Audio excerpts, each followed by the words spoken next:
भाइयों, अपने इस विशेष भाग में हम रबी दलहनी फसलों में खास पहचान रखने वाली चने की उन्नत खेती के विषय में पूरी जानकारी देंगे। बिल्कुल सही सोच रहे हैं आप, हम उसी चने की बात कर रहे हैं जिसकी दाल आप बड़े ही चाव से खाते हैं, जो प्रोटीन का भरपूर स्रोत होने के साथ साथ सौंदर्य प्रसाधन के तौर पर भी लोकप्रिय है। यूँ तो आप में से कई किसान भाई सामान्य रूप से चने की खेती करते आ रहे होंगे, लेकिन हमारी इस फिल्म को देखकर निश्चित तौर पर कुछ नई बातें सीखकर आप चने की उन्नत खेती कर सकेंगे। तो आइए सबसे पहले जान लें कि चने की खेती के लिए किस तरह की मिट्टी उपयुक्त है और इसके लिए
कैसी होगी इसका अंदाज़ा तो उन्नत प्रभेदों के चुनाव से ही लगाया जा सकता है। हालांकि ऐसी प्रजातियों को चुनना अच्छा होता है जिसमें कि रोग लगने की आशंका थोड़ी कम हो। तो आइए अब जान लेते हैं कि बिहार में चने की कौन-कौन सी प्रजातियां खेती के लिए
आइए अब बुआई की विधि पर गौर करते हैं, लेकिन उसके पहले हम बात करेंगे बुआई पूर्व बीजोपचार के विषय में। साथ ही साथ हम आपको ये भी बताएंगे कि बीज दर क्या होनी चाहिए बुआई के दौरान।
उपचारित बीज के प्रयोग से चने में रोग लगने की आशंका बेहद कम हो जाती है। लेकिन जहां तक उन्नत पैदावार पाने की बात है, तो उसके लिए आपको चने की फसल का खास ख्याल रखना पड़ता है, जैसे कि उसमें नियमित उर्वरक प्रबंधन और सिंचाई व्यवस्था कैसी हो, इसकी भी पूरी जानकारी आपके पास होनी चाहिए। तो चलिए जान लेते हैं कैसे रखें चने की फसल का खास ख्याल।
माना कि आपने शुरुआती दिनों से ही चने की फसल को खूब सहेजा है, लेकिन फिर भी आपको इसकी नियमित देखरेख करनी होगी, ताकि कीट, रोग या खरपतवार जैसी गंभीर समस्याएं समय रहते पकड़ में आ जाए और आप उसका उपचार कर सकें। तो आइए अब जान लेते हैं कि चने की फसल में कीट एवं रोग प्रबंधन के लिए क्या करना चाहिए। इसके साथ साथ हम ये भी बताएंगे कि अपने खेत को खरपतवार मुक्त।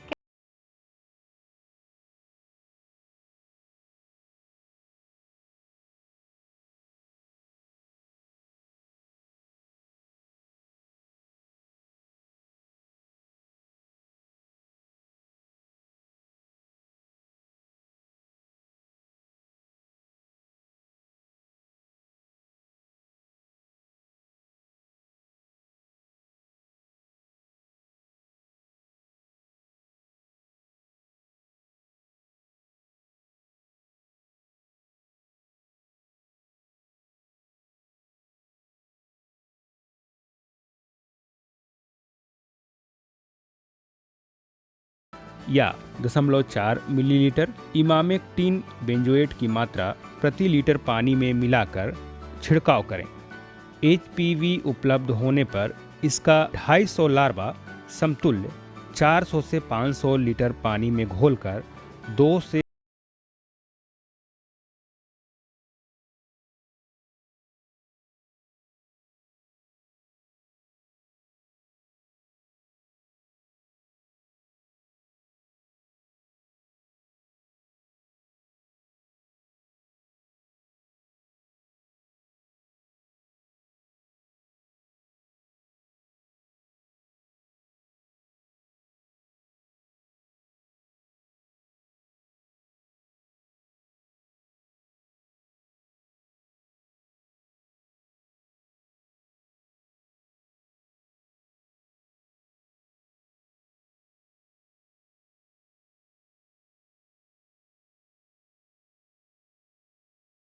जब आपकी फसल पककर तैयार हो जाए, तो फिर बारी आती है कटाई की।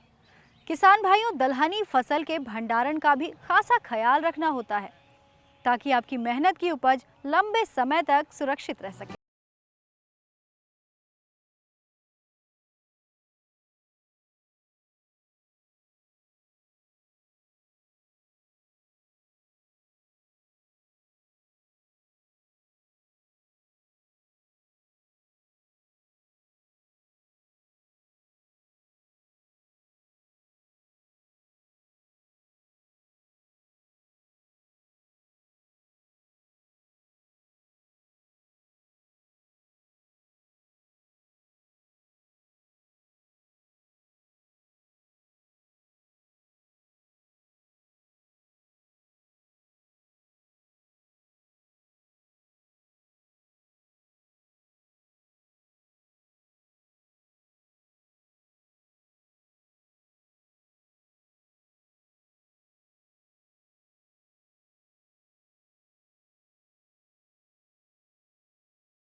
मुझे पूरी उम्मीद है कि चने की उन्नत खेती से संबंधित सभी जानकारियां आपके लिए फायदेमंद रही होंगी। तो किसान भाइयों,